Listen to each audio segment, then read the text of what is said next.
biglang naglabas sila ng balita. Ito yung balita na to. Ito, yan. Papakita ko sa inyo. Oh. Di ba? Ang lupit niyang balita na yan.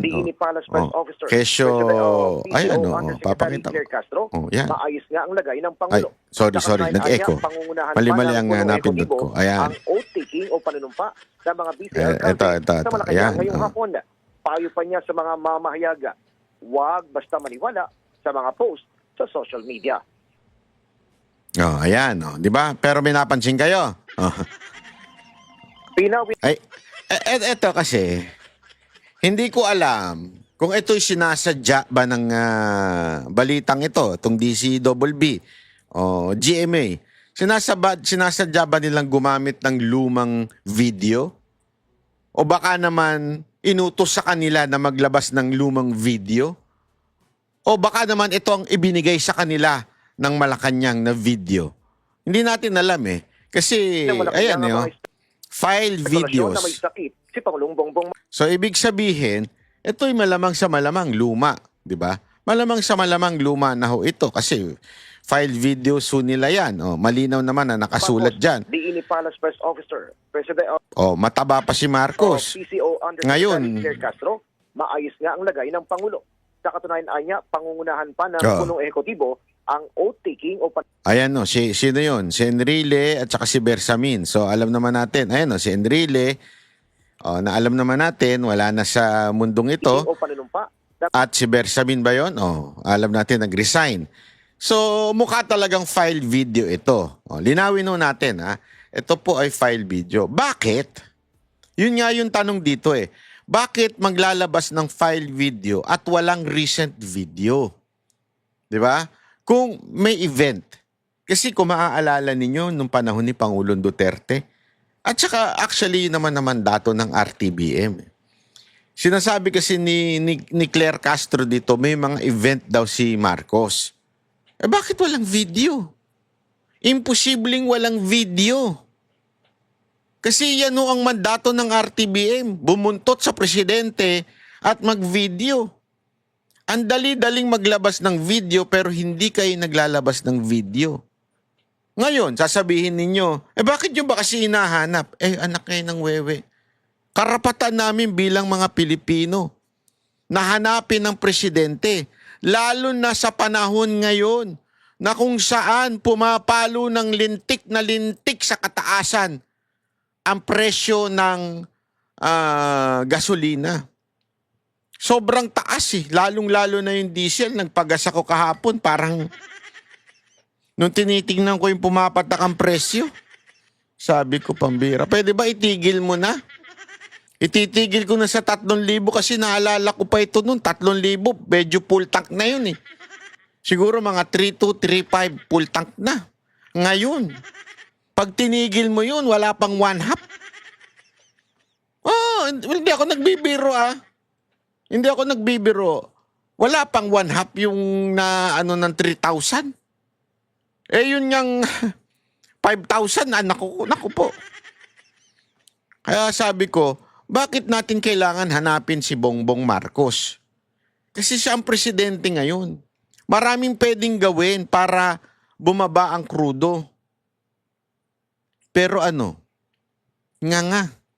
nga tayo sa isang presidenteng walang ginagawa at walang ipinapakita. Hindi nga natin alam kung buhay pa eh.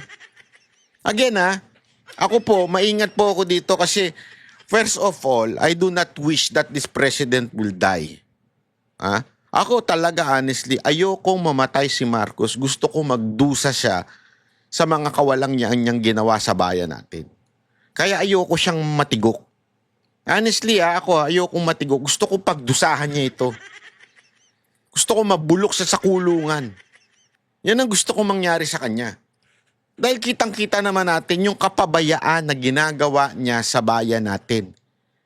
Maaaring nagsasabi dyan, wala naman siyang kinalaman doon sa korupsyon. That is still, ewan ko, para sa akin, hindi ko masasabing legit yun, na wala siyang kinalaman. Pero gayon pa man, sabihin na natin, wala talaga siyang kinalaman. Sabihin na natin, pero meron siyang pananagutan. Siya ang presidente. So kung mga nangyayaring korupsyon, na alam naman natin, yung flood control, ang lupit na korupsyon nito. Na-interview natin si Tiangco. Na-corner nga natin si Tiangco dun eh. Kasi kung alam na pala ng presidente nung nag-meeting daw silang tatlo, bakit tila wala siyang ginagawa? Bakit di niya pinigilan? Di ba? Kinorner natin yun eh. Yun yung gusto nating itanong mula noon pa sa kanya. At naitanong natin, di ba, hindi niya hirap na hirap siyang iligtas yung kanyang pinsan? O, di ba? O ngayon natin kailangan na madinig ang plano ni Marcos bilang presidente. Wala ho siya eh. Nawawala ho siya. Tapos maglalabas ng ganyan video. Alkalde, sa Malacanang ngayong hapon, payo pa niya sa mga... Ito ba'y pananadyang paglabas ng video na luma? O baka naman ito'y utos na Malacanang? O baka naman itong binigay na Malacanang? Hindi natin alam. Pero gayon pa man, masasabi ba nating may kuntsabahang nagaganap between the media? Kasi imagine niyo lang to, panahon ni Pangulong Duterte. Ganito katagal mawala si Pangulong Duterte. Pustahan tayo, mga putang inang media, kaliwat kanan ng batikos, oh. O, di ba? Pero bakit ngayon? Tila hindi sila bumabatikos. Bakit hindi nila hinahanap? Dahil ba sa maletang sinasabi ng mga ex-soldier natin? Dahil ba sa maleta na yon? Hindi natin masabi, di ba? O. Kaya nga ngayon, anong ginawa nila? Ang sagot nila, demanda. Yan lang ang kanilang kayang gawin pagka hindi na nila masagot yung mga batikos ng tao. Diba? Demanda ang kanilang gagawin. Ito, tulad dito. Halimbawa. Politika lang ang nakikitang motibo ng NBI sa pagpapakalat ng balitang may sakit umano ang Pangulo. Ayon din sa ahensya, tinutugis na nila ang fake news peddlers. Ang detalye sa agenda report ni Andrea Salve. Iniimbestigahan na ng NBI ang mga posibleng nasa likod ng mga kumalat na social media post tungkol sa umano'y sakit ni PBBM. Ito ay matapos sabihin ng palasyo nitong Lunes na fake news at walang basihan ang mga ito, kasabay ng apilang huwag magpabiktima sa ganitong klaseng mga kwento. Isa lang ang tinukoy ni NBI Director Melvin Matibag na motibo sa paglutang ng panibagong naratibo laban sa Pangulo. Wala namang ibang magiging natin dyan, magiging conclusion kundi that is all part of the political game ng mga nagnanais na hindi maganda sa position. Hindi, alam mo kasi, Attorney Matibag, kasi medyo, alam ko naman, appointed kayo ng presidente, naturalmente, ang inyong gagawin ay sumipsip sa presidente. I mean, that's a normal nature of a human being, di ba? Kung sino yung nag-appoint sa inyo bilang boss ninyo, siya rin ang pwedeng magtanggal sa'yo, syempre sisip-sip ka. Normal yun. Di ba? Normal yun. Pero ang matindi dito kasi, attorney, director, sana pagpakita na lang si Marcos. Di ba? Kasi ako talaga from my point of view, I am totally against fake news. I'm against fake news.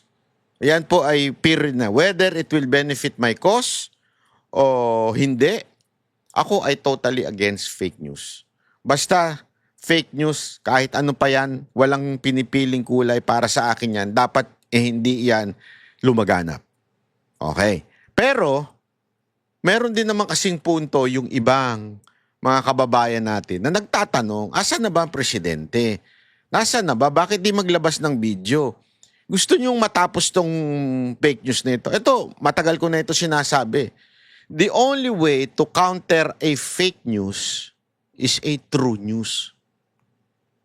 So kung ang fake news ay may sakit si Marcos at si BBM ay patay na, kung yan ang fake news, the only way to counter that is not to sue kung sino man yung mga nag-a-assume o nagpapakalat. The best way to counter that is simply mag-appear si Marcos, magpa-press con siya, tumayo siya ng tuwid, di ba? Tapos magsalita siya at sumagot siya sa mga katanungan ng media. Bakit di niya ginagawa? Gusto nyo matigil yung fake news pero bakit di nyo ginagawa? Ang ginagawa ninyo, yung mga bumabatikos at na mga nangangarap na siya ay matigok na, ay kinakasuhan ninyo. Again ulitin ko, ako po, never ko naging pangarap yan. Una-una, I do not wish for someone to die. That is not for me. I don't like that kind of value in life. Okay? Pero gayon pa man, para sa akin, dapat magpakita na ang presidente. Dapat humarap na siya. Sagutin ang mga katanungan. Hindi yung dadaanin nyo sa demanda pag natatakot na kayo, pagka nabubuking na kayo, dinadaanin nyo sa demanda. Diba? Pakita lang yung presidente. Una-una, bilang mamamayang Pilipino at nagbabayad ng tax, ito po ay ating karapatan. We have the right to demand, di ba? O yung tinatawag na proof of life. Karapatan natin yan. At yan po ay naaayon sa ating saligang batas. Bakit di magpakita? Tapos kesa na sagutin yung katanungan, aba, nagpalabas pa ng lumang video. Paano mapapawi yung ano niyan? Yung agam-agam ng ating mga kababayan. Kung ganyan din ng inyong gagawin, di ba? O yun lang naman Kailangan din po, Pangulo. We are conducting the investigation already and if necessary, yung mga charges should be filed also po. Noong Pebrero, una nang sinampahan ng reklamo cyber libel ng NBI ang dating broadcaster na si Jay Sonza at vlogger na si Jeffrey Celis o mas kilala bilang Ka-Eric dahil sa umano'y pagpapakalat ng peking medical records ni PBBM. Sinundan naman ito ng pagreklamo kay Jack Argota, isa rin social media personality sa parehong asunto na may dagdag pang unlawful publication. Tiniyak naman ni Grabe level mo, Jack Argota. Ha? Talagang lagi kang national. Hindi, pero di ba? Simpleng-simple lang naman Bakit hindi sagutin na matapos na tong usapan na to? Ang dami yung pautot, dami yung dinidemanda.